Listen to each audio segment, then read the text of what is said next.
Intelligence artificielle générative. Donc Flavien, je te laisse la place. Keynote, démo, et puis ensuite un échange avec la salle. C'est parti pour toi. Bonjour à tous. Alors on m'a envoyé quelques petites piques ce matin, hein, donc je suis le présentateur syphilis. On m'a jamais encore présenté comme ça. Mais pourquoi pas, pourquoi pas. Je ne suis pas un grand fan du clergé, donc pourquoi pas. En fait, ce qui est assez drôle, c'est que donc, malheureusement, la personne qui m'a introduit comme ça n'est plus là. J'aurais aimé qu'il soit là pour avoir des échanges avec lui entre midi et deux, puisque il a l'air d'avoir une vision de l'intelligence artificielle qui se résume, je suppose, à faire tourner de l'électricité sur des serveurs et faire peut-être des jolies images qui ne servent pas à grand-chose, ce qui évidemment n'est pas un des usages les plus incroyables de la technologie. Bien que ces images que vous voyez sur mes slides, qui ne servent pas à grand-chose, aient été faites avec de l'intelligence artificielle, évidemment. Elles serviront probablement, toutes les images que vous allez voir sur les slides, parce que bon, j'ai essayé de faire juste des jolis slides, c'est des images qui servent de planche graphique pour une BD que je suis en train de travailler, qui est justement sur la transition de notre système. Et en fait, c'est assez drôle parce que je pense que nos messages sont très convergents. Je pense qu'on a une époque où, en effet, on va avoir deux révolutions radicales. Je pense que la façon dont on vit, la façon dont on s'habille, la façon dont on pense, la façon dont on mange, tout ça, dans 10 ans, ça sera du passé, ça sera une époque un peu bizarre qu'on racontera probablement à nos enfants. Et les deux grosses révolutions qui vont complètement balayer le système dans lequel on vit sont évidemment la question écologique et la question de l'intelligence artificielle. Pas générative, générale. Évidemment, l'intelligence artificielle générative, c'est le buzzword en ce moment, ça existe depuis au moins 2012, l'IA générative. J'ai fait une première collection d'œuvres d'art créées avec des IA en 2015, avec des IA génératives, c'est pas nouveau. Mais ça prend son sens en ce moment dans le cadre d'une révolution bien plus fondamentale que les IA génératives, dont je vais vous parler. Et vous vous attendiez peut-être pas à ce qu'il y ait écrit donc, ce mot sur ma slide. Je ne suis pas sûr que ça soit la première notion qui soit associée à l'intelligence artificielle pour vous. Et je vais essayer de vous montrer que quand on plonge sérieusement dans le contexte de l'intelligence artificielle, qu'on ne le voit pas juste comme une bulle technologique qui permet des nouveaux usages, une nouvelle croissance, des nouveaux business, etc., ce qui est vrai à très court terme, mais à moyen terme, tout converge pour moi vers ce mot-là. Et c'est aussi la fin de mon premier ouvrage qui s'appelle Hypercréation, qui sera disponible après, qui est un livre sur l'intelligence artificielle et la création. Je me suis beaucoup intéressé à cette question. J'ai une fibre de philosophe, mais aussi d'artiste, et donc et d'entrepreneur. J'ai monté des boîtes, dont dans l'IA, donc j'ai mis les mains dedans. Mais je me suis beaucoup intéressé à l'impact que ça avait sur la création, dans tous ces domaines, d'ailleurs aussi scientifiques. Et donc j'ai écrit un bouquin là-dessus, et je l'ai lu, il est vachement bien. Je vous le conseille. Et donc la fin de ce livre est une ouverture très philosophique, et là encore, c'est ce mot-là qui en est un peu la conclusion. D'ailleurs, le dernier mot du livre est amour, et j'en suis très fier d'avoir réussi à caler ça. C'était mon petit challenge d'auteur personnel. Alors, ce que je vous propose, c'est, parce que je suis très timé et donc je vais devoir avancer un peu vite, je vais vous faire des démos après, parce qu'on n'est jamais autant convaincu que quand on voit des choses se faire en live, donc je vais utiliser de l'IA devant vous pour faire certaines choses. Avant, je vous propose de vous expliquer un petit peu ce qu'il faut comprendre de la révolution actuelle. Quelles sont les grandes lignes de force de la révolution actuelle, qui n'a rien à voir en réalité avec la question des IA génératives. Les IA génératives sont la conséquence de cette révolution. Alors évidemment, on peut commencer simplement si... Est-ce que ma télécommande fonctionne? Oui. Avec une petite question pour vous. Qui n'a jamais utilisé ChatGPT, puisque c'est le mot-clé aussi habituel? Yes, on a une mauvaise élève, elle est au fond, c'est normal. Ok, on en a quelques autres, très bien. Donc j'espère qu'à la fin de mon talk, vous aurez envie d'aller expérimenter, puisqu'il y a une version gratuite et que c'est une révolution assez... plus qu'une révolution, comme je vais essayer de le montrer, qui nécessite du coup d'expérimenter. On a la chance de pouvoir toucher du doigt cette révolution. Ça ne veut pas forcément dire l'intégrer dans tous ses usages, mais aller expérimenter, voir comment ça fonctionne. C'est très accessible, donc c'est assez important. Qui a déjà utilisé des IA pour générer des images, du coup? Ouais, ok. Pour générer des vidéos? On a quelques geeks. De la 3D? Ok. Alors, évidemment, tout ce que je viens d'évoquer, c'est de l'IA générative, et l'intérêt de ce que je vais expliquer, c'est de vous introduire à un autre mot. Pour introduire cet autre mot, j'ai besoin de faire un tout petit peu d'histoire. Donc, le terme intelligence artificielle, il apparaît en 1956. C'est une discipline qui fait partie de l'informatique et qui consiste à essayer de simuler des fonctions cognitives. Ce qui n'est pas du tout anodin, hein. Ça commence dans les années 2000 parce qu'on va commencer à savoir simuler de façon efficace une fonction cognitive particulière. À votre avis, laquelle? C'est la fonction cognitive la plus fondamentale, celle qui est le soubassement de l'intelligence. Là? Allez-y, allez-y. Hein. La reconnaissance, c'est déjà une conséquence. Quelque chose de plus fondamental. L'apprentissage. La grande révolution de l'intelligence artificielle, c'est que tout d'un coup, on a réussi à faire fonctionner des réseaux de neurones artificiels. Un réseau de neurones, c'est ce qu'on a dans le cerveau, et la fonction principale d'un réseau de neurones, c'est d'être capable d'apprendre. Et à peu près tous nos réseaux de neurones dans notre cerveau sont là pour apprendre des choses et être capable ensuite d'exécuter des fonctions à partir de cet apprentissage-là. On va commencer à savoir simuler des neurones numériques dès les années 50, mais ils vont devenir efficaces dans les années 2000, parce que pour apprendre un réseau de neurones, il a besoin d'un truc un peu spécifique, c'est des exemples.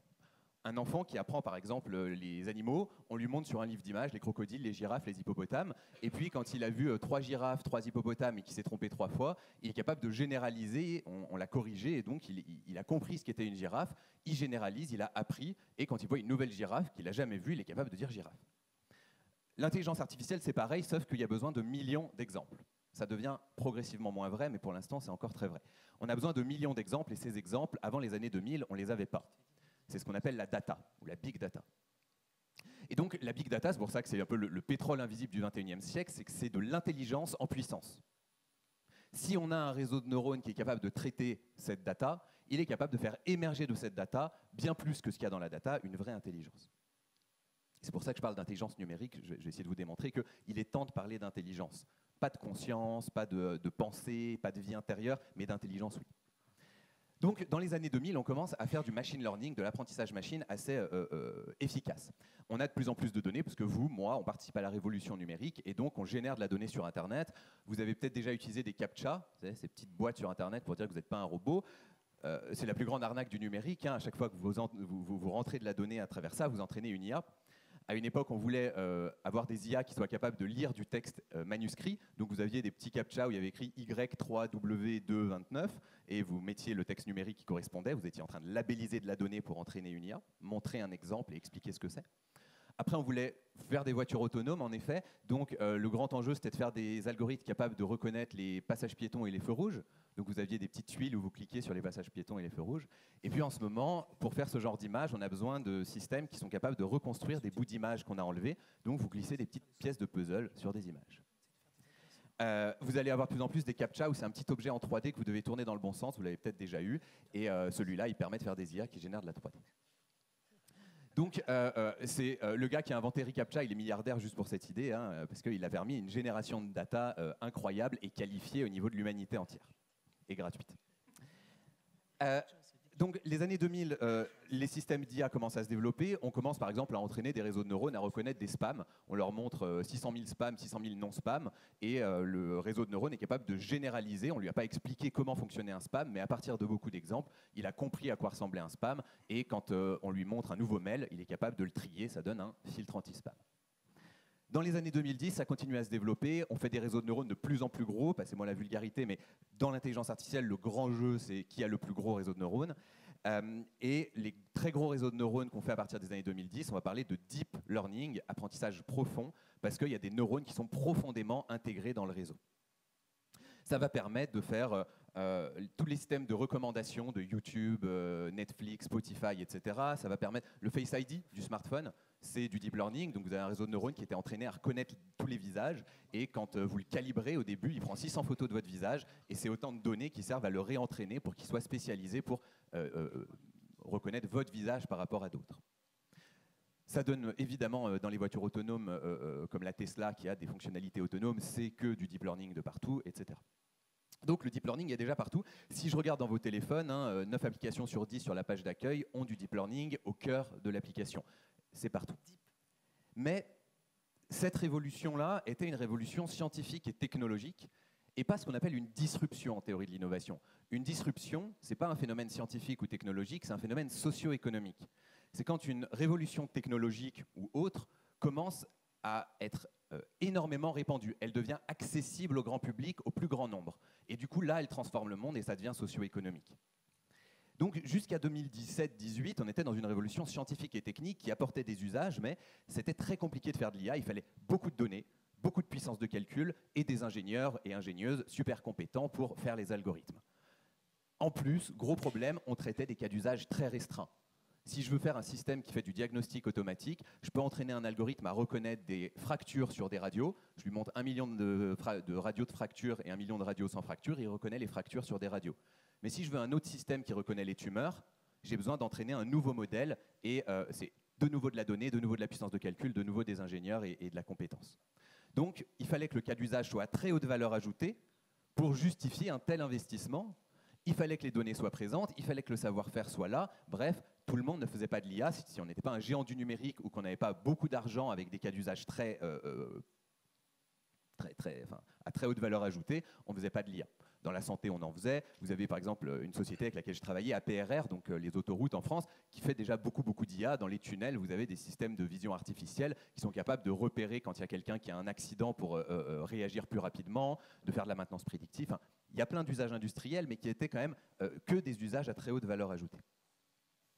La révolution qui est en train de se dérouler change complètement ça. On entre dans un nouveau paradigme de l'intelligence artificielle. On a craqué une nouvelle capacité d'intelligence. Cette révolution, elle commence avec un gros schéma tout moche. Il paraît que quand on est conférencier, il faut mettre soit une image de cerveau, soit une image de gros schéma, un peu incompréhensible. Ça donne de la légitimité, ça montre qu'on est expert du sujet, vous savez. Alors j'en ai marre de mettre des cerveaux sur des conférences d'IA, donc j'ai mis un gros schéma tout moche. C'est pas très important, mais sachez que ce schéma, pour moi, il a la même importance que l'unique schéma qu'il y avait dans De l'origine des espèces, le livre de Darwin, où il y a un tout petit arbre qui explique le concept d'hérédité dans les théories de l'évolution. C'est un schéma qui est symbolique d'une grande révolution cognitive pour nous, l'arrivée de la théorie de l'évolution. Ce schéma a pour moi une portée historique équivalente et il sera transmis aux générations futures. Il vient d'un article de recherche qui est apparu en 2017 qui s'appelle Attention is all you need. C'est des chercheurs de Google qui ont créé l'algorithme qui est représenté par ce schéma. Cet algorithme, ça n'a rien à voir avec des voitures qui se transforment, s'appelle des transformers. Les transformers, donc, c'est un type d'algorithme qui au départ est fait pour la traduction automatique. Et en fait, quand on va le mettre en œuvre, tout de suite la communauté scientifique va faire un bond. On se rend compte qu'on explose les performances qu'on avait en traduction automatique. Tout d'un coup, cet algorithme est capable de traiter la langue, non plus de façon syntaxique, c'est-à-dire en prenant les mots un peu les uns après les autres et en traduisant un peu mot à mot, mais de façon sémantique. Il y a une capacité de ces algorithmes à comprendre le sens. C'est une compréhension qui n'est pas la même que celle que nous, on a. Ce n'est pas une saisie du réel comme on l'expérimente. C'est une compréhension statistique. Mais ça revient au même, in fine. C'est juste pas c'est pas le même chemin, mais ça arrive au même résultat. Il y a une compréhension sémantique de ce qui est dit. Ces algorithmes sont capables de parler aussi bien qu'un être humain et de comprendre un être humain.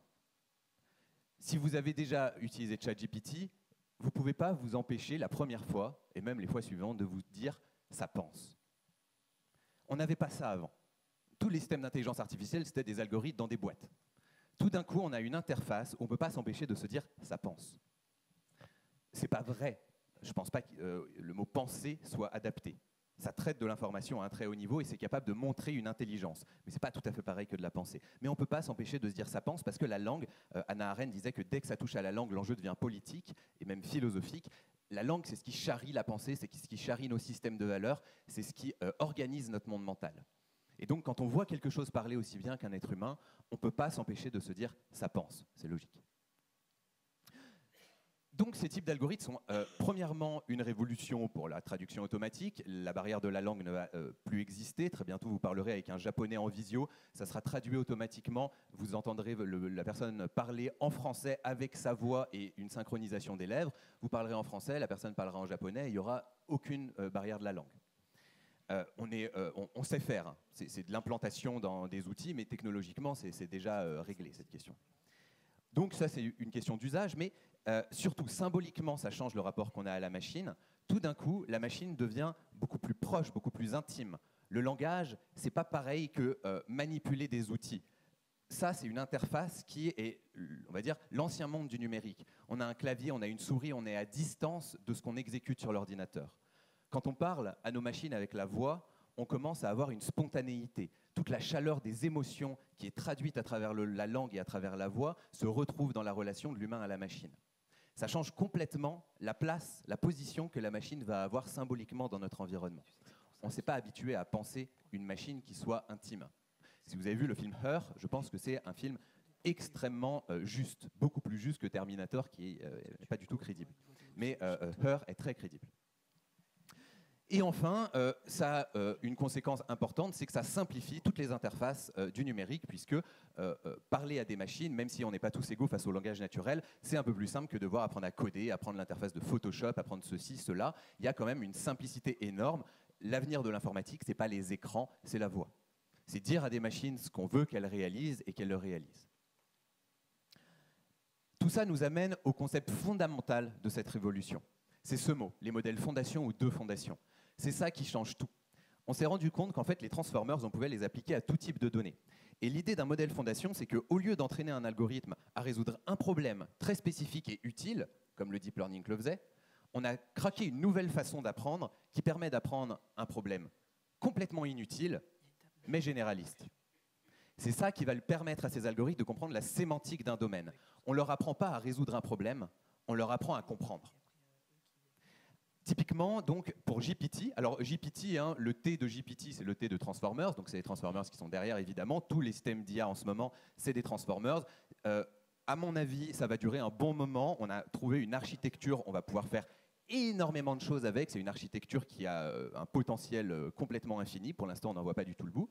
Et le P de GPT, ça veut dire pré-trained, pré-entraîné. C'est l'idée de pré-entraîner un algorithme sur une tâche généraliste. Pour GPT, c'est prédire le prochain mot sur tout le texte d'Internet.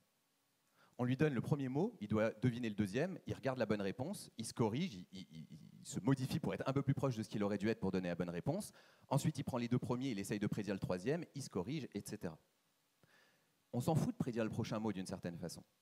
Mais en fait, en faisant ça, pour être capable de bien prédire le prochain mot sur autant de données, l'algorithme est obligé de faire émerger statistiquement dans le réseau de neurones énormément des algorithmes qui produisent la langue, c'est-à-dire des algorithmes de notre intelligence. C'est ce qu'on appelle la dark knowledge. Il y a la dark matter, la matière noire en physique. En intelligence artificielle, il y a la dark knowledge, la connaissance ou l'intelligence noire. C'est tout ce qui émerge dans l'algorithme qu'on n'y a pas mis. Et qui émerge parce qu'il doit traiter une tâche généraliste qui l'oblige à devoir comprendre globalement ce qui se passe. On a même démontré, c'est des chercheurs français qui travaillent avec Microsoft, qu'il y avait un début de modèle du monde qui émergeait dans l'algorithme juste en traitant la langue. C'est-à-dire une représentation structurée et robuste de son environnement et du monde humain. Il y a une représentation. Les prochaines générations vont être entraînées sur tout YouTube. La gravité, la causalité, les liens que les objets ont entre eux, etc., ça va produire des modèles du monde d'une robustesse vraiment aboutie. Les modèles fondation, on les appelle comme ça parce qu'une fois qu'on en a un, il devient fondation pour tous les cas d'usage à l'intérieur de son domaine. Avec du deep learning, si j'avais voulu séparer des commentaires positifs et négatifs sur YouTube, j'aurais dû entraîner un algorithme avec 600 000 commentaires positifs, 600 000 commentaires négatifs, et il aurait été capable, plus ou moins bien, de prédire, quand on lui présente un nouveau commentaire, s'il est positif ou négatif. Quand on a un modèle fondation comme GPT, on a ce cas d'usage out of the box, comme on dit, donc directement. On lui demande est-ce que ce commentaire est positif, il nous le dit. À la limite, si on veut qu'il soit très bon, on le raffine, on dit fine-tuner en anglais, on le spécialise en lui montrant 2 exemples. Mais 2 exemples, ce n'est pas de la big data, tout le monde les a. Quand on a un modèle fondation, on n'a plus besoin de données, on n'a plus besoin de puissance de calcul, on n'a plus besoin d'ingénieurs et d'ingénieuses. Tout d'un coup, l'intelligence artificielle devient triviale, ça devient une commodité. N'importe qui peut utiliser ces modèles pour n'importe quel cas d'usage, l'imagination est la seule limite. Alors, pour que vous compreniez bien ces tâches de pré-entraînement, donc il y a la prédiction du prochain mot. Pour des images, comme je le disais, on enlève un bout d'image, l'algorithme doit prédire ce qui manque et ensuite il vérifie. C'est ce qu'on appelle donc de l'auto-apprentissage. Pour de la vidéo, on prend un bout de la vidéo, il doit deviner la prochaine image de la vidéo, toujours cette logique de deviner ce qui est caché. Et puis pour des objets 3D, il doit deviner les occlusions, donc deviner ce qu'on ne voit pas quand on regarde l'objet 3D. Et on peut faire des modèles fondation pour tout type de données, et on est en train d'en faire pour des domaines spécifiques, comme le domaine médical. On est en train d'inventer un objet qui aura une compréhension sémantique du fonctionnement de n'importe quel système vivant. Ça change drastiquement la médecine, hein. La médecine est complètement révolutionnée. On a un outil qui est capable de faire n'importe quel type de diagnostic et de générer n'importe quelle molécule en fonction de votre profil. Ce n'est pas un ensemble d'outils qui fait ça. Pour avoir une médecine aboutie, c'est-à-dire une médecine, si vous avez vu Star Trek, c'est l'outil dans Star Trek, hein, l'outil de médecine de Star Trek, avec des modèles fondations dans la santé, on a un objet qui est capable de faire tout ça. On fait des modèles fondations dans l'agriculture, c'est un gros sujet, et évidemment, c'est un outil qui peut avoir des impacts sur la question environnementale très fort, même si l'aspect technosolutionniste ne me plaît pas non plus beaucoup, et c'est pas comme ça que j'aime penser le lien de l'IA et de l'écologie, vous verrez après. Bref, on est dans une révolution de simplicité de l'IA, et les IA sont beaucoup plus capables. Elles vont l'être radicalement plus en 2024 et 2025. On n'est qu'au tout début de cette vague. Et on sait très bien où ça va pour 2024 et 2025. Il n'y a pas de grand doute. C'est juste de l'ingénierie et de la puissance de calcul. Ce n'est pas des problèmes scientifiques ou technologiques. Et c'est une révolution qui, en plus, est à la portée de tous. Vous avez, pour 20 $ par mois, GPT-4, la meilleure intelligence artificielle au monde qui est accessible. Et gratuitement GPT 3.5 qui a déjà des fonctionnalités très développées. Et bien sûr, la troisième brique, c'est le G de GPT qui veut quand même dire generative, donc l'idée que des IA soient capables de générer du contenu, pas seulement de classer des autres données que celles sur lesquelles ils ont été entraînés. Et donc, les IA génératives, comme je disais, ça existe depuis longtemps. En 2016, vous avez Microsoft avec l'université de Delft, ils ont entraîné un algorithme sur tous les tableaux de Rembrandt. Et l'algorithme a produit un nouveau Rembrandt. Ça s'appelle The Next Rembrandt, c'est un tableau magnifique. Ils sont allés très loin, ils ont entraîné l'algorithme avec des images au rayon X, à savoir comment le peintre aurait vraiment peint le tableau. Et ils ont utilisé une imprimante 3D pour déposer goutte à goutte la peinture et reproduire le trait du maître. Et donc il y a un vrai tableau qui existe et il a trompé plus de 25% des spécialistes de Rembrandt. Donc ça va très loin cette expérience, mais c'est du plagiat parfait. C'est-à-dire que c'était un algorithme version 2016, avant cette révolution-là, ce n'est pas un modèle fondation, il ne fait que régénérer de la donnée très très très proche de celle sur laquelle il a été entraîné, puisqu'on l'a entraîné à résoudre un problème très restreint, très spécifique, avec de la donnée très homogène. Quand on a des modèles, donc on génère de la donnée qu'on avait déjà, c'est cool pour une expérience artistique, mais ça ne sert pas à grand-chose. Quand on a des modèles fondation, on a de la place. Un modèle fondation, par exemple, pour générer de l'image, comme DALL-E, alors moi j'utilise Midjourney, mais par exemple DALL-E, il a été entraîné sur 600 millions d'images, mais de tout type. Il a compris globalement comment fonctionnaient les images, et il est capable de générer tout type d'images, même des images qu'il n'a jamais vues du tout, qui sont très éloignées de ses données d'entraînement.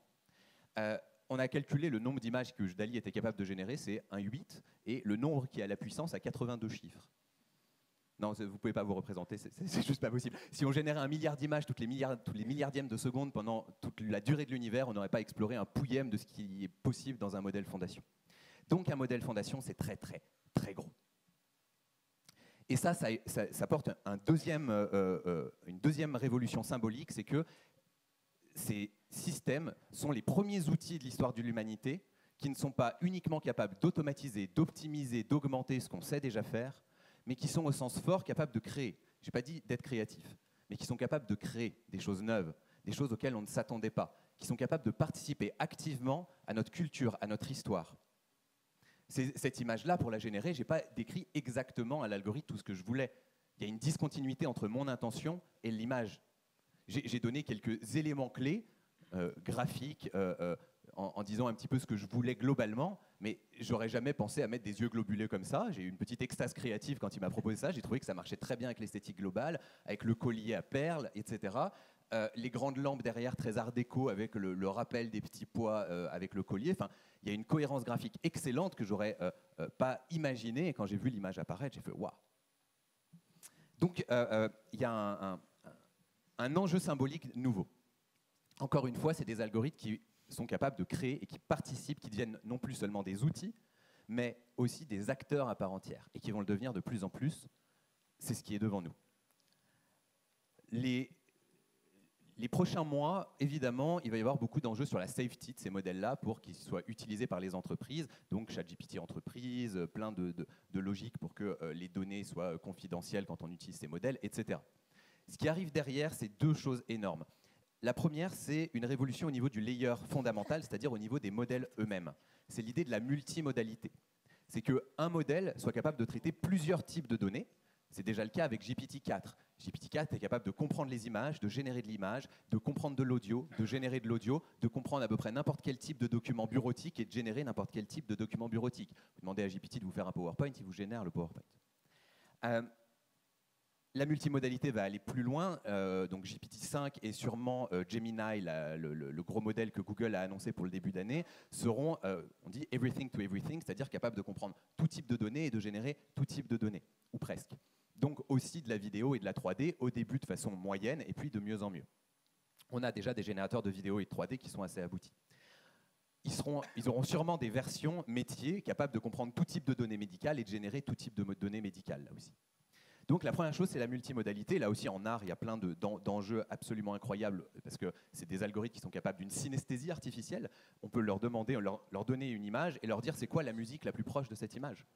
Et mathématiquement, ils sont capables de calculer une différence entre une image et une musique et de nous donner la musique la plus proche d'une image. C'est des trucs assez dingues. Et puis juste après, et c'est ça ce qui va faire basculer notre société, c'est la question de l'agentivité. Donc c'est en train de se préparer, hein. Je connais plein de startups qui travaillent là-dessus. Vous pouvez voir Adept.ai aux États-Unis, 600 millions de levées pour faire ça. À Lyon, DigitalKin qui est en train d'avancer très très fort sur le multi-agent. L'idée de l'agentivité, c'est qu'un algorithme soit pas seulement capable de comprendre, de générer, d'interpréter de la donnée, mais soit capable d'agir sur le monde. D'agir sur le monde et d'avoir des chaînes d'action avec une capacité de planification de ces chaînes d'action pour arriver à des résultats complets et complexes. Une démo de Adept AI, vous demandez à votre ordinateur qui sera plus bientôt un ordinateur, on va inventer des nouveaux mots, hein, vous demandez à votre machine, je veux partir à Noël avec ma copine au soleil, fais-moi 3 propositions de scénario. Votre agent va se connecter à toutes les interfaces qui vont bien sur Internet, les API de Kayak, etc., va récupérer toute l'info là où il y a besoin. Il va aller regarder, si vous l'acceptez, en tout cas dans vos conversations WhatsApp, si vous n'avez pas discuté avec votre copine d'une destination que vous aimez. Il va aller regarder sur votre compte bancaire si, les crédits que vous avez et le niveau avec lequel vous pouvez consommer. Il va regarder tout un tas de critères comme cela. Peut-être même qu'il va vous dire « Ah, j'ai vu dans vos conversations que vous êtes sensible à la question écologique, donc on va plutôt vous proposer des scénarios qui n'utilisent pas l'avion, etc. » Et il va vous construire 3 PowerPoint ou un PowerPoint avec 3 propositions. Il sera capable de vous expliquer ces propositions en vous disant « Voilà pourquoi j'ai fait ces choix, voilà ce qui te plaira dans cette proposition et pas dans celle-ci, et quel scénario tu veux choisir. » Et quand vous mettez « oui », il est capable de placer les paiements et de réaliser toutes les actions qui vont bien et vous vous retrouvez dans votre boîte mail avec le voyage et les billets. C'est un exemple qui est anecdotique. C'est pas très important d'avoir un agent qui peut organiser son voyage, mais imaginez ce que ça donne dans les métiers. C'est des algorithmes qui vont être capables de remplacer 95% du travail. C'est plus du tout une question. On est devant une révolution de société absolument majeure avec les agents. Ils vont être capables de réaliser 95% du travail. Ça fait un moment qu'on entendait le chiffre de 66%. Depuis qu'il y a les modèles fondations, c'est plus 66%. Et ça va aller vite. C'est-à-dire qu'on a une révolution qui est devant nous, qui va poser des questions aussi radicales que celles de l'écologie au niveau social. Et c'est peut-être une bonne nouvelle. 91% des Français ne sont pas engagés dans leur travail, dont 26% activement désengagés. Ils luttent chaque jour pour mal faire leur travail. On a parlé de travailler moins. Le travail tel qu'il existe aujourd'hui, le culte de la performance, de la productivité au travail, c'est des mythes qui font plus sens. En effet, moi, ma génération, on en a un peu rien à foutre. Donc c'est peut-être une bonne nouvelle si on arrive à faire société autour de quelque chose qui va aussi vite et qui est aussi radical.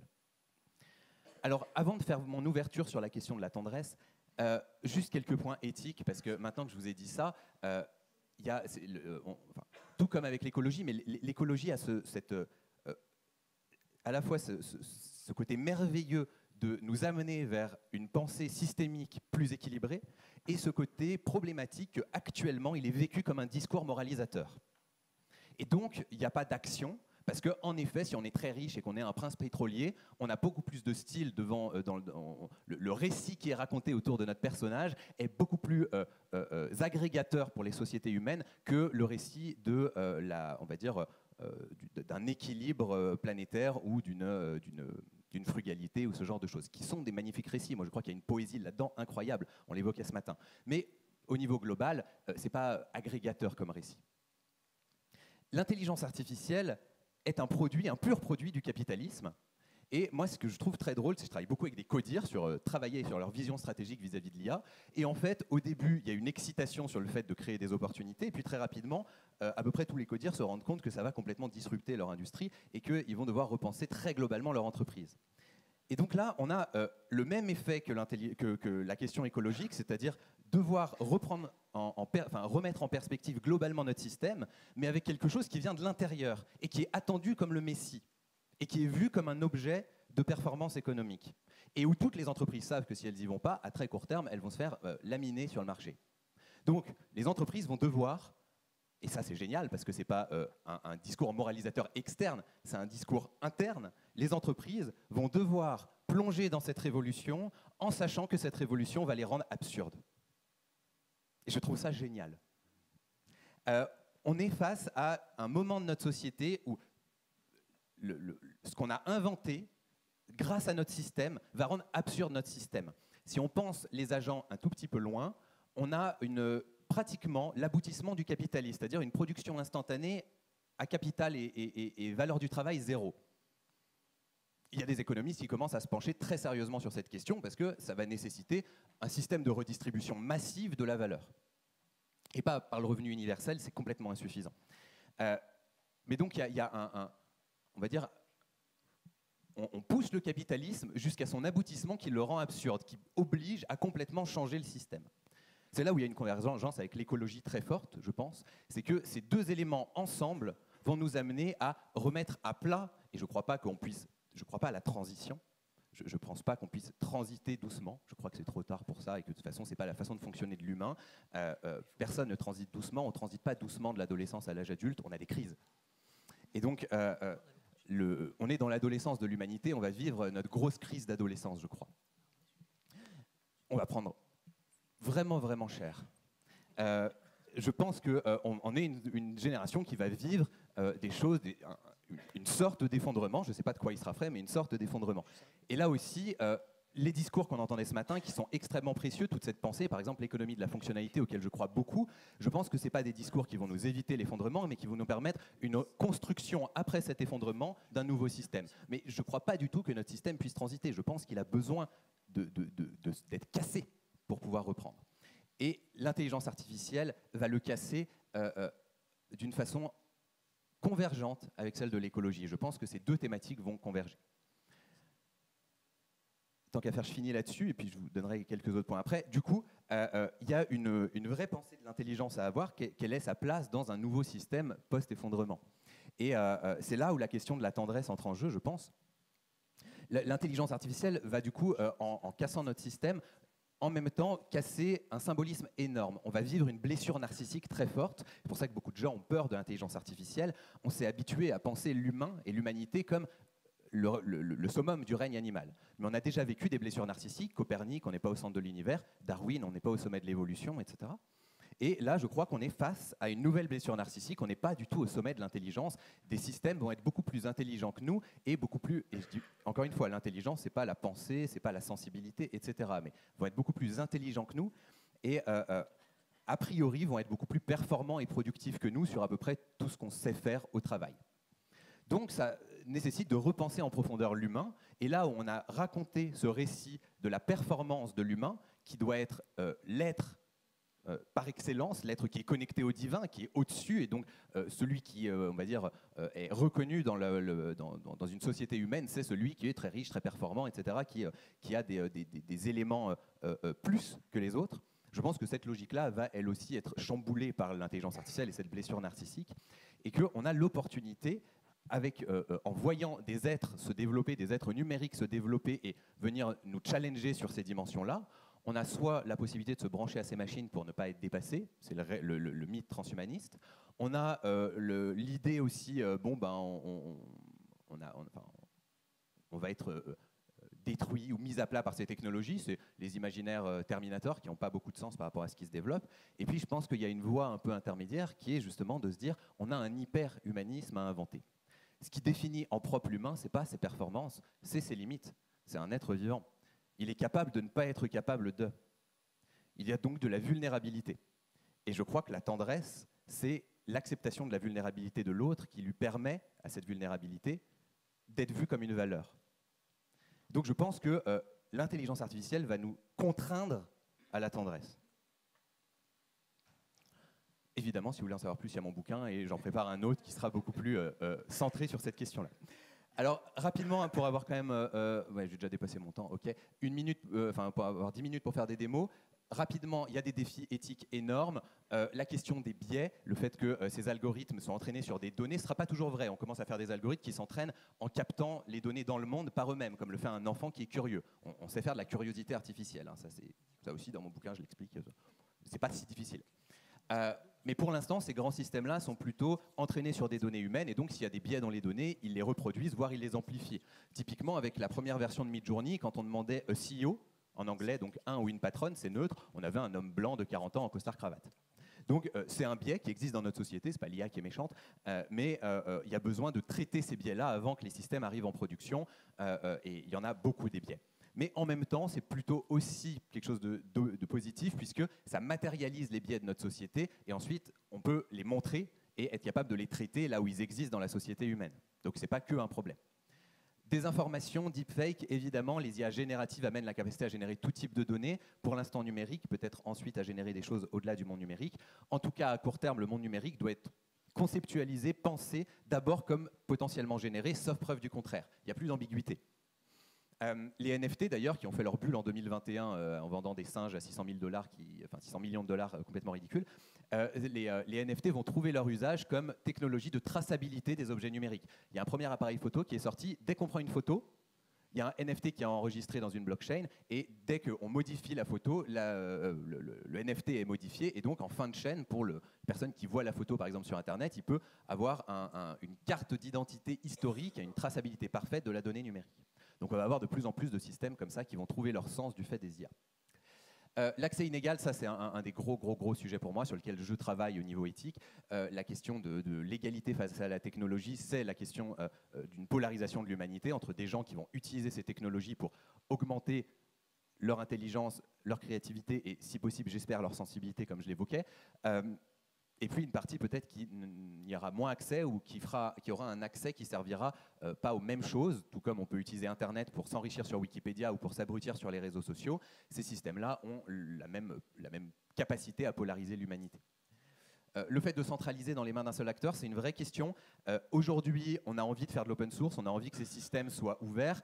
Demain, si on a des systèmes qui ont une puissance qu'on appelle des super-intelligences, donc qui sont plus puissantes en termes d'intelligence que ce que peuvent faire même énormément d'humains ensemble, il n'est pas certain que la meilleure des solutions soit de rendre ça accessible à n'importe qui. C'est une vraie question. L'open source, jusqu'à maintenant, c'était toujours une bonne logique. Est-ce qu'on a envie que n'importe qui, par exemple, ait l'accès au bouton nucléaire? Évidemment que non. Ce n'est pas exactement pareil, mais il y a quand même cette idée-là qu'une puissance extrême, mise entre les mains de n'importe qui, ça comporte des vrais dangers. L'alignement de l'IA, donc c'est la question d'aligner les systèmes d'IA, et notamment plus ils vont devenir intelligents, d'arriver à les aligner avec les valeurs humaines et les systèmes humains. Donc aujourd'hui, on sait bien faire. ChatGPT, on a des techniques pour aligner et qui ne vous donnent pas la recette du cocktail Molotov, etc. Une intelligence artificielle générale, on pense technologiquement que c'est quelque chose qu'on aura, qui sera très différente de l'intelligence humaine, hein, et qui sera capable de faire tout ce qu'un humain peut faire, avec des fonctionnements différents. On pense que dans la décennie, il y a des chances que cet objet existe, et ça sera beaucoup plus difficile de savoir comment l'aligner, parce que ce sera beaucoup plus généraliste, et il n'y aura pas un humain qui sera capable de bien comprendre le système. Donc, par exemple, OpenAI, la startup derrière ChatGPT, a monté une équipe. Cette équipe, donc, elle travaille aujourd'hui à créer des systèmes d'IA qui seront capables d'aligner une IA générale. Et ils les conçoivent pour qu'en alignant cette IA générale, ils la rendent capable d'aligner des super intelligences qui seraient plus intelligentes que n'importe quel être humain. Alors, des IA qui alignent des IA, je ne vois pas ce qui pourrait mal se passer là-dedans. Mais c'est une vraie équipe chez OpenAI, et il y a 20% de la puissance de calcul de OpenAI, c'est-à-dire une grosse partie de la puissance de calcul de Microsoft, qui est dédiée à cette question du super-alignement, de l'alignement de super-intelligence. Ce n'est pas du tout de la science-fiction. Ça se passe en ce moment. Bref, j'espère que ce que je vous ai dit jusque-là, je vais vous faire une démo seulement pour que vous voyez des petites choses un petit peu visuel. Mais j'espère que ce talk ne vous a pas fait peur, parce que ce n'est pas du tout l'enjeu. C'est-à-dire que la peur est une très mauvaise conseillère. Déjà, si on fait l'autruche, on se prend le revers de la médaille, évidemment. Et si on est dans une logique agressive par rapport à ces sujets-là, on ne porte jamais un vrai regard critique. Donc il y a une vraie nécessité de prise de conscience qui est aussi importante que la prise de conscience écologique. On est en train de créer un objet monde comme on n'en a jamais vu dans l'humanité. Ce n'est pas du tout la même révolution qu'Internet, c'est beaucoup plus fondamental, profond et transformateur pour notre civilisation. C'est des systèmes qui vont gagner en autonomie. Un jour va se poser réellement la question de la prise de décision politique avec ces systèmes-là qui ne seront pas intéressés comme le sont des êtres humains. Il y aura des vraies questions. Si un système politique marche mieux avec une IA, les autres pays auront intérêt à le faire aussi, etc. Ce n'est pas du tout des questions délirantes et ce n'est pas des questions qu'il faut refuser avant d'y avoir réfléchi. Elles ont beaucoup plus de profondeur philosophique qu'on peut l'imaginer. C'est pour ça que je suis très déçu de ne pas discuter avec Marie-Robert, avec qui j'aurais vraiment aimé avoir un échange sur des éléments philo. Donc, l'enjeu de ce talk, c'était vraiment de vous montrer que ce qui est en train de se passer en ce moment est déterminant pour notre décennie autant que la question écologique. Et que ces deux dimensions sont à penser ensemble et que c'est les deux dimensions, à mon avis, qui vont structurer notre décennie. Sans du tout dire, encore une fois, que l'IA est la solution à l'écologie ou que l'IA est le grand méchant de l'écologie. Ces deux logiques-là ne tiennent pas la route en réalité. Comme d'habitude, il y a des choses qu'on va faire avec de l'IA qui sont complètement débiles. Si c'est pour optimiser les ventes sur un site web comme Shine, oui, bon, je ne suis pas un grand fan de cet usage de l'IA, mais si en effet, c'est pour faire des modèles fondations pour l'agriculture, faire de la permaculture à grande échelle, des humains ne seront jamais capables de le faire. Des systèmes fondations qui ont une capacité à traiter la complexité énorme que ça suppose, oui. Donc on va avoir besoin de ces systèmes-là dans d'autres modèles de société. Donc voilà, j'espère que ce talk vous a ouvert à cette conscience que c'est un sujet à creuser et qu'il a une importance civilisationnelle. Ok, je vous montre une petite démo. Alors, on va revenir sur quelque chose d'un peu plus fun et détente. Quelle heure il est ? Midi. Ok, j'essaye de faire ça en 6-7 minutes max. Bon, j'avais prévu plusieurs démos. J'en avais pris une sur l'analyse de données, une plutôt sur ce qu'on appelle le prompt engineering, qui est une nouvelle discipline qui se développe, qui consiste à savoir comment s'adresser à des IA, puisqu'on leur parle en langage naturel, pour bien les faire fonctionner. On ne leur parle pas exactement comme on parlerait à un être humain, hein, puisqu'elles n'ont pas exactement la même intelligence. Donc c'est du langage naturel, mais il y a des spécificités. Je vais sortir un manuel là, bientôt sur ce sujet-là. Donc je voulais vous faire une petite démo, mais celle-ci, on va la passer. On va aller directement sur une démo assez créative. Donc, je travaille beaucoup avec des industries créatives et j'ai travaillé notamment avec un grand bijoutier horloger franco-suisse qui se demandait comment interfacer ces technologies avec son savoir-faire traditionnel. C'est pas du bijou fantaisie, hein, c'est de la haute bijouterie. Et ça vous donnera un indice sur qui c'est. C'est un bijoutier qui a une tradition autour des automates, qui construit des magnifiques automates. Et donc, ils ont un amour de la machine. Et ils ont envie d'explorer les possibilités de ces nouvelles machines et de voir comment ils peuvent créer de la beauté en termes de bijoux avec ces objets-là. Et comment ils peuvent les mettre à disposition des horlogers, bijoutiers avec qui ils travaillent, de leurs designers, etc., pour explorer des nouvelles possibilités. Donc, il n'est pas du tout question d'automatiser une chaîne de valeur de la bijouterie chez eux, mais évidemment, moi, je me suis amusé à faire une petite démo pour eux au départ, puis finalement, je la fais souvent en conférence parce qu'elle est visuelle, pour leur montrer justement une espèce d'automatisation. Donc, je vais le faire moi-même en interfaçant des IA, mais il faut imaginer derrière qu'on pourrait faire des agents qui feraient ça complètement tout seuls, qui permet d'aller vers un concept de bijou auto-créé. Encore une fois, ça ne veut pas dire que le système est créatif. La question de la créativité est beaucoup plus profonde. C'est vraiment le sujet de fil rouge de mon livre. Est-ce que des algorithmes peuvent être créatifs ? Cela, ma réponse est non. Par contre, on est en train d'en construire d'autres qui, oui, pourront. Mais ça demande de définir la créativité, etc. C'est un sujet de livre, pas de démo. Donc là, je vais vous faire une démo qui est créative. La démo est créative. Le résultat est une création originale. Je ne pense pas qu'il y ait une créativité qui se dégage de la part des algorithmes. La créativité, là, elle vient plus de moi qui organise cette espèce d'agent. Mais c'est assez fun de voir ce que ça donne. Alors, je vais passer en partage d'écran. Hop.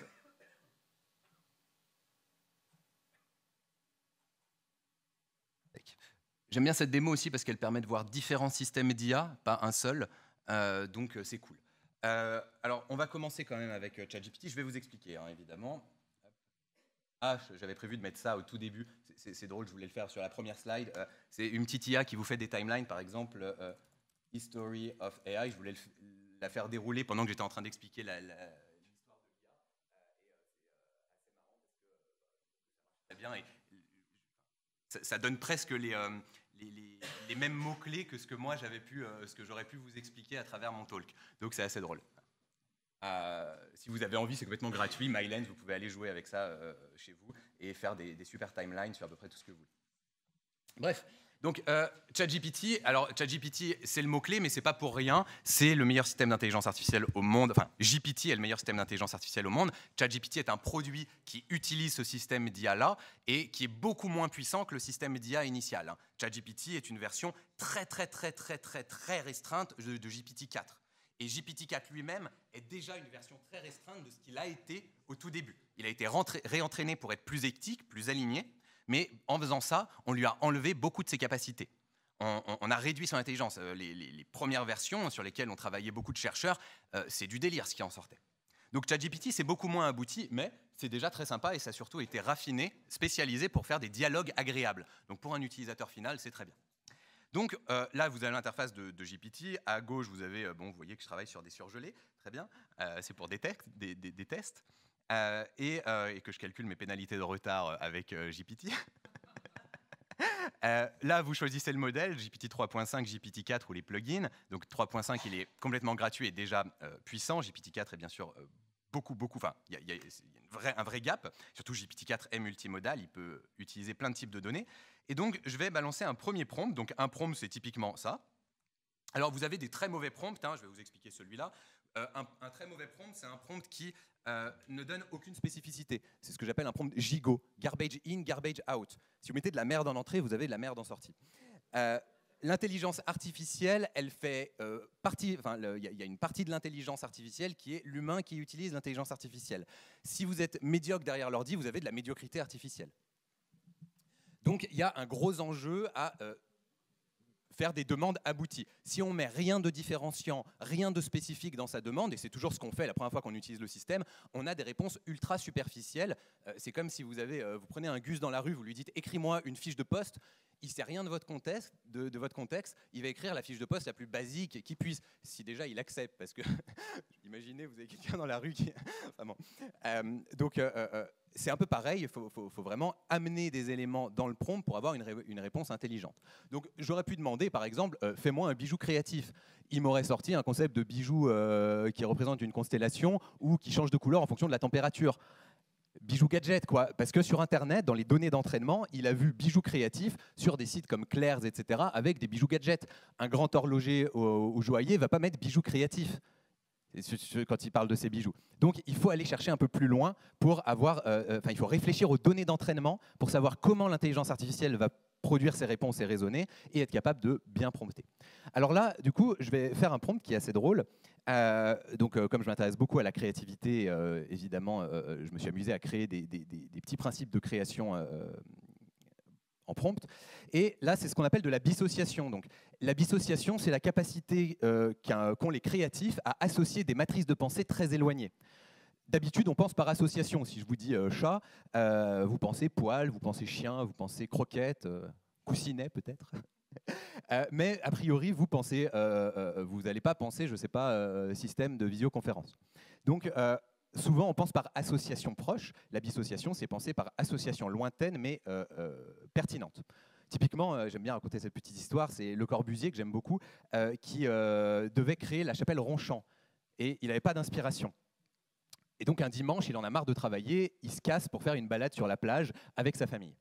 Et pendant qu'il marche sur la plage, il y a sa petite nièce qui est en train de gambader, toute heureuse, elle a 6-7 ans, très bien. Et à un moment, elle voit quelque chose, elle se baisse, elle ramasse, elle revient, elle crie « Tonton, tonton, regarde ce que j'ai trouvé », et elle lui tend une coque de crabe, vide. Et là, il raconte ça comme ça, il a vu la coque de crabe, il n'a pas vu une coque de crabe, il dit qu'il a vu la chapelle. Cette coque de crabe avait la forme de sa chapelle. Ce n'est pas la chapelle qui doit avoir la forme de crabe, c'est la forme de crabe qui avait la forme de sa chapelle. Donc, parce qu'il était obsédé par son problème, parce qu'il a eu une rencontre dans le monde qui a fait tilt, il a eu cet instant eureka où tout d'un coup il y a une dissociation, il y a une association longue distance, le monde des chapelles et le monde des coques de crabe, qui sont réunis. Donc c'est difficile pour un être humain de faire des dissociations, mais l'IA, il suffit de lui demander. On peut même aller mathématiquement chercher ce qui, dans l'espace du sens, est le plus éloigné. C'est possible de faire ça, donc ça pose des vraies questions là aussi en termes de créativité et d'exploration du champ des possibles. Donc là, je lui dis d'abord, tu es un grand joaillier très créatif, parce que comme l'IA, encore une fois, a pris sur toute la donnée sur Internet, elle a vu passer énormément de textes, et souvent le texte concernant des bijoux est de bien meilleure qualité quand c'est un bijoutier qui parle. Et donc si on la met dans le rôle d'un grand joaillier ou d'un grand bijoutier, elle va être plus efficace pour avoir une expertise autour de la bijouterie, de la joaillerie. Tu dois créer un concept de bijou audacieux, ok, et on va lui faire créer des dissociations avec des artistes éloignés du monde de la bijouterie. Donc propose-moi 4 artistes très éloignés du monde de la joaillerie qui pourraient te servir d'inspiration. Pour chacun des artistes, propose-moi un concept de bijou qui utilise cette inspiration. Et je lui montre un exemple. Donc là, c'est un peu comme je vous disais tout à l'heure, montrer 1 ou 2 exemples de commentaires positifs et négatifs. Je la raffine, je la spécialise en lui montrant un exemple du type de résultat qu'elle doit aller réaliser. Si vous voulez, si vous essayez de m'expliquer le style de Van Gogh par des mots, je vais galérer à comprendre. Vous me montrez 3 tableaux de Van Gogh, j'ai compris le style de Van Gogh. Les exemples sont une bien meilleure façon d'expliquer des choses complexes. Donc, ça s'appelle du prompting few shot, hein, c'est une technique de prompt engineering pour bien prompter, mettre des exemples qui structurent le type de réponse. Ok, promis, ça va aller plus vite. Ouais. Là, j'expliquais plein de choses, mais qui introduisaient la démo, là, ça va aller vite. Alors, voilà 4 propositions, Escher, Levitt, Riley, Malevich, ok. Alors, je vous propose qu'on prenne Malevich, donc pionnier de l'art abstrait, notamment avec son célèbre carré noir. Un bijou s'inspirant de Malevich pourrait être une bague épurée avec un grand carré noir mat, contrastant avec une bande brillante, symbolisant le contraste entre l'abstraction et la réalité. Ça va pas être super, coloré, donc encore un noir et blanc. Artiste minimaliste. À chaque fois qu'on pose une question à l'IA, elle répond différemment. Hein, donc ma démo, c'est live, c'est pas prévu. Hein. Et Escher, ouais, non, bon, on va rester sur Malevich, c'est pas grave, on va faire un truc un peu épuré, élégant. J'aime bien faire des trucs colorés, forcément, ça marche mieux à l'écran. Mais... Alors, donc, je lui dis, on garde le concept 4 et je vais lui passer un deuxième prompt qui est marrant, c'est un prompt pour créer des prompts. C'est un prompt qui explique à ChatGPT comment fonctionnent les prompts pour Midjourney, donc un autre système d'IA qui permet de générer des images, et je lui explique un peu le détail de comment ça fonctionne. C'est des mots-clés synthétiques en anglais, ça commence par Imagine Prompt, je lui mets quelques mots-clés à la fin qui permettent de faire des belles images, etc. Pareil, je lui montre un exemple, et il me fait le prompt que je peux copier comme ça.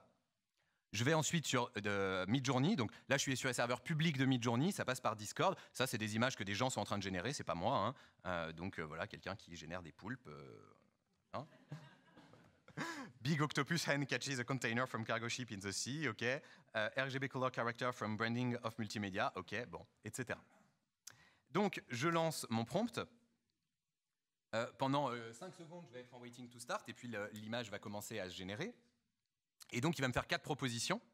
Ça va prendre, une trentaine de secondes pour générer les 4 propositions. Il faut vraiment comprendre qu'il n'est pas en train d'interpoler des images existantes. Il est en train, parce qu'il a une compréhension sémantique de ce que sont les images, il va créer de toutes pièces 4 concepts. Il va halluciner, il va imaginer. Ce n'est pas le même type d'imagination que l'autre, mais ça revient au même 4 concepts. Alors, je vais le laisser au-dessus pour pas qu'on voit le résultat avant que ce soit terminé. Il va faire progressivement. 93%, il a presque fini. Et voilà nos 4 bagues. Non, c'est pas ça. Voilà nos 4 bagues à la Malevich, pas mal. Donc en plus, ça ressemble un peu au Corbusier, je trouve que c'est. Il m'a écouté, c'est bien. Donc on a cette idée de carré noir qui est repris, etc. Donc on a des bagues très conceptuelles, très graphiques. Et je vous propose qu'on garde la deuxième que je trouve pas mal. Elle a cette espèce de petit chanfrein assez simple qui est bien. Donc j'ai appuyé sur un bouton qui permet de l'agrandir. Je la récupère et là je vais aller très vite juste pour terminer et avoir l'effet waouh final. Donc je la récupère, je vais sur un autre système d'IA qui est une IA d'Adobe, qui a une compréhension pareil sémantique des images et qui permet d'extraire les différents éléments les uns des autres. Hop, ça m'a enlevé le fond. Je récupère mon image détourée du coup, ce qui lui permet d'être utilisable dans à peu près n'importe quel contexte. Et enfin, je vais utiliser un dernier prompt pour finir. Hop, qui est le code informatique, c'est un langage un peu abscon pour nous, êtres humains, si on ne sait pas coder, mais c'est du langage. Donc l'IA a appris à coder, évidemment. Parmi le texte sur lequel elle a été entraînée, il y a du code. Donc on dit à ChatGPT, je veux créer une landing page, donc une page web simple, engageante, en français, comme il a donné de l'anglais avant.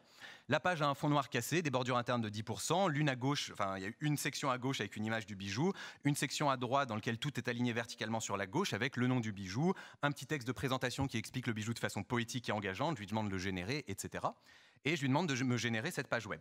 Donc je décris en langage naturel ce que je veux et on est très très très proche de pouvoir générer même des marketplaces complètes simplement en expliquant à notre machine ce qu'on veut qu'elle génère. Donc il est en train de me générer le code, il a presque fini. En attendant qu'il finisse, je vais créer un petit fichier que...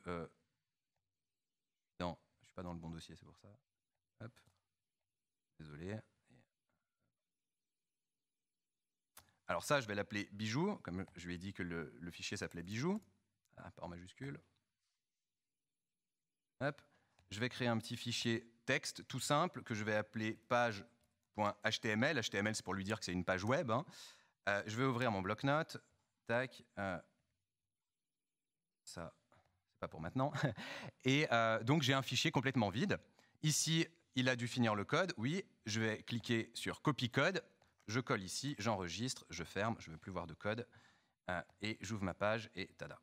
L'éclat de Malevich. Hop là. Et donc, bon, alors, j'aurais dû lui dire peut-être une page d'une autre couleur, parce que là, noir sur noir, ça ne respecte pas beaucoup le contraste, mais c'est pas grave, on va dire que c'est encore plus élégant. Un hommage contemporain à l'abstraction, ce bijou aux lignes épurées, au contraste audacieux, incarne l'essence de la simplicité moderne, la force tranquille de son design minimaliste en fait une pièce unique, un symbole de sophistication et d'élégance. Pas mal, on a envie de l'avoir.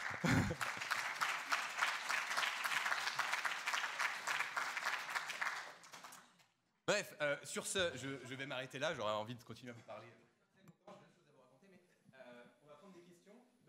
Non. Non. C'était où la bague ou les questions? Donc on a eu la bague. Non, tout ce que vous aviez voulu savoir sur les intelligences numériques, c'était Flavien Chervet, s'il vous plaît. Merci beaucoup, Flavien.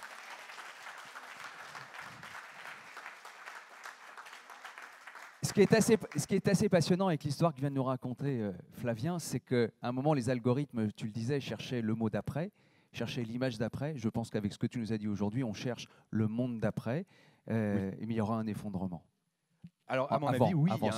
Et par contre, il est très important de poétiser cet effondrement à travers des discours, comme on l'entendait tout à l'heure, et à travers une vision de la technique qui ne soit pas la techné toute puissante qu'on s'est habitué à penser comme un outil de puissance. Ces IA vont nous amener, c'est pareil, c'est le film Heure, c'est les imaginaires de certains artistes, etc. Enfin, c'est en train d'émerger très fortement.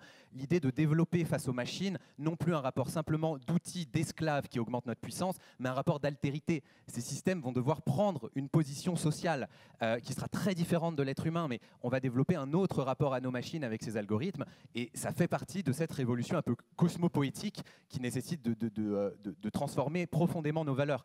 On a cette opportunité aussi avec ces systèmes. Merci beaucoup, Flavien, d'avoir été avec nous. Merci. On ne peut pas.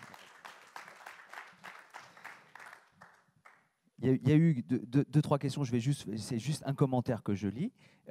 Est-ce que même Elon Musk sera un blessé narcissique de l'IA, donc capable de se sentir vulnérable? Alors c'est vraiment une bonne nouvelle. Ah ben, voilà. Ça va être le plus blessé narcissiquement. Hein. Plus on est dans un culte de la performance, plus cette blessure narcissique, elle va nous revenir sur le coin de la gueule fortement. Non, c'est stop, fini. Ce qui est formidable avec Flavien, tu remets un mot, paf. C'est génératif, en fait. On me prompte, je génère, exactement. Merci encore, Flavien. Et si vous voulez en savoir plus, vous avez son bouquin Hypercréation. Vous pourrez le trouver à l'extérieur.